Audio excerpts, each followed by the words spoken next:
What's going on, everyone? Welcome, Rabid here, and it is official. The Osprey E300 FPGAs now have official Radiant RxD support. So we're going to be updating this thing manually, kind of going through in the numbers, see exactly how this is working and how this compares to the current king, the K10. If at any time you plan on picking yourself up an E300 or even the E100s, I do have discount links and codes down in the description below. All right, so here is the Discord link with the download to manually update the E300. I will have this link down in the description so you can click on it for yourself. And depending when you are watching this video, a lot of things are probably subject to change with updates and official releasing for its auto updating features and maybe potential hash rate increases from anything we see here. So right now, I don't really know what to expect out of this. It does say use core clock 450 at a voltage of about 625 or a core clock of 500 with about a voltage around 670. So I will try both out, see how it works, but let's get this miner updated. So I previously already did download this. So we're going to come into our E300, click on update firmware, choose from location, go to downloads, and this is the firmware right here, and now I'm simply going to hit the update firmware button. So now I'm just going to wait a little while and we'll come back once it updates. Okay, so it does look like we have our firmware all upgraded here. Things are looking good. Now we're going to go into, I guess we're going to take a look at our settings here. So I want to set our voltages to whatever it was saying here. We're going to start with the low one, so 625. So we're going to run 625 on the voltages here. I'm just going to change the voltage. Yeah, wait 20 seconds, see if we hit 625. There we go, looks good. Now we're gonna go into our miner and we're gonna have to use Whitefire. So this is what's recently added. Whitefire wasn't here previously. Now it is. Algo, we're on Radiant currently, just make sure we are there. I already have my wallet address kind of situated and copied in here, so I'm just gonna paste that in right quick. We got a Radiant wallet address followed by .E300. So now we're gonna need a mining pool. Looking at the current available mining pools, it's been a while since I checked out Radiant, but obviously if Viper is on a pool, that's what I use. Viper is amazing. They don't cheap out on their pools. Why is Wooly Pooly in first? I have no idea. Honestly, I don't know why people still use that pool. They've been known to just do bad, shady stuff. Just my opinion. Doesn't mean you have to follow and listen to me. But, you know, I'm going to go Viper here in this case. Now we're going to scroll down. It does have fastest ping here, USA Midwest. So I'm going to utilize that right there. And we can see the ports pop up here if you want to use TCP or SSL. I'm going to just go with TCP here, 5067. So we're going to come back into here. Drop it all back down, paste that in, and then 50. Let's make sure we get our ports right. We don't want to mess that part up here. So 5067, 5067. All right, E300 worker ID. I'm not sure if we need it in our wallet address or right here. So I guess we'll see which one actually pops up. As for our core clock, we got to set what our core speeds are going to be at. Now this does say set core at 450. It doesn't say what we run our core speed at though. That's interesting. What do they have down here in the description? 500. Does it say somewhere?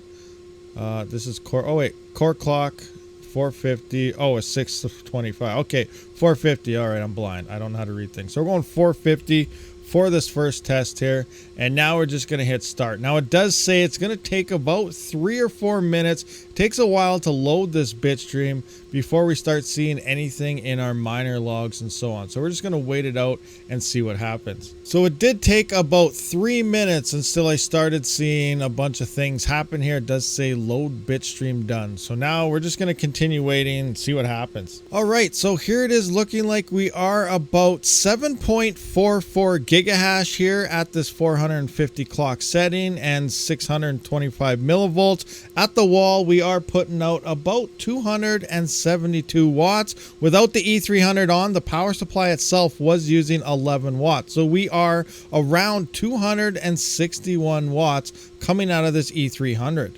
And just to kind of cross-reference between the dashboard and the miner itself on the pool here, we can see about 7.22 at the current 6-hour average. Obviously only been on for like 10-15 minutes here. It's saying 7.33. We won't know legit numbers at the pool until we run for 24 hours, but we are looking pretty close to where we should be based on the miner dashboard itself. So I'm going to try some different settings now. So with a core of 500 and a millivolts of 675, I'm only seeing 7 to 7.1, 7.3 of a hash rate. We actually lost hash rate, which is weird.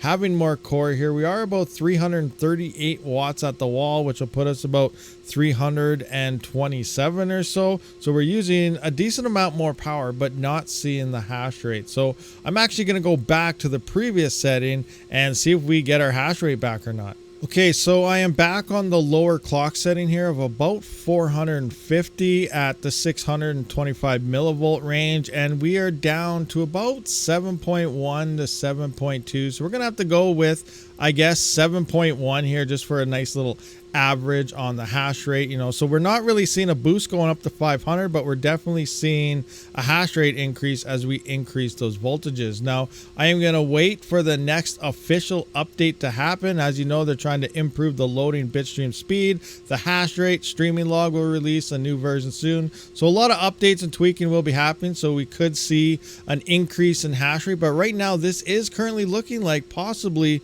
one of the best FPGAs to have for Radiant. So here's my spreadsheet of what we tested right now, and you can see with the clock speed of 450 and then versus 500 millivolts, 625 versus 675. Power at the wall is about 261 here on the lower setting and 326 on the higher setting. They're both getting about the same hash rate. Now the mega hash to watt ratio, I didn't work this one out yet. It's going to be lower obviously, but this looks like the best setting to use currently. And that is 27.2 mega hash per watt. Now the only other FPGA we can really compare this to right now is the Superscalar K10, and that's actually coming in at a mega hash to watt ratio of 18.23, and it was known to be the best miner to have for Radiant. Now there's no numbers for the C1100s or anything on hashrate.no, so I don't know how they perform, but as people say, these numbers are legit, and they have confirmed that this is what you are getting with the K10, and it was the best miner. It's no longer the best miner. The E300 is beating this in efficiency, 18.23 versus 27.2, so we're almost 10 mega hash per watt more than even the K10. So we are seeing the E300 become king for Radiant mining. Now, if looking at pure profitability, it is still looking like Ironfish is the most profitable coin to currently mine at $1.22 after power with 11 cents per kilowatt hour, where Radiant here is coming in at 80 cents. Now, there's a lot more people that believe Radiant is probably going to do a lot better long term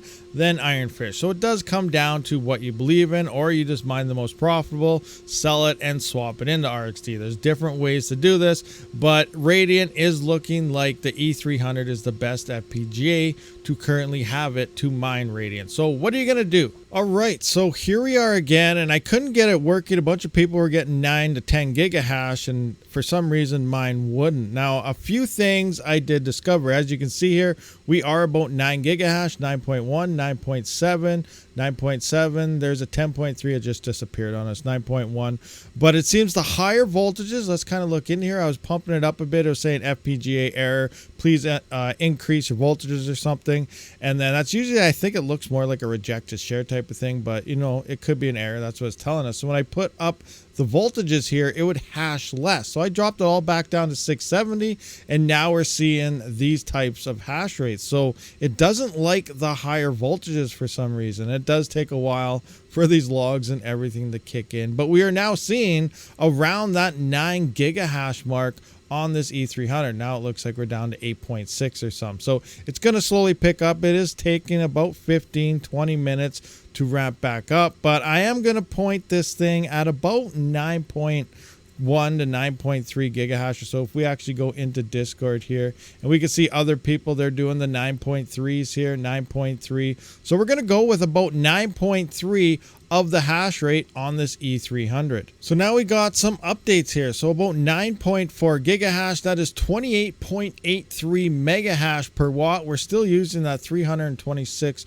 watts at the wall, and it's looking like profitability is about 1,147 coins is what you should be getting per 24 hours. Current network conditions, almost $2, $1.96 before any power, and at 11 cents, that's about $1.10, slightly below Ironfish. So obviously we're going to be rocking Radiant on these E300s, and this is the new king of Radiant mining. All right, everyone, so there we have it. This is now currently looking like the king of Radiant when it comes to mining, mostly because I don't know what any of the other FPGAs are actually doing in terms of numbers, but compared to the Superscaler K10, this thing is quite a bit more efficient, making it the current king. Let me know if you have a different FPGA down below. I wish I could get my hands on some other ones to test, but you know, they're just so expensive.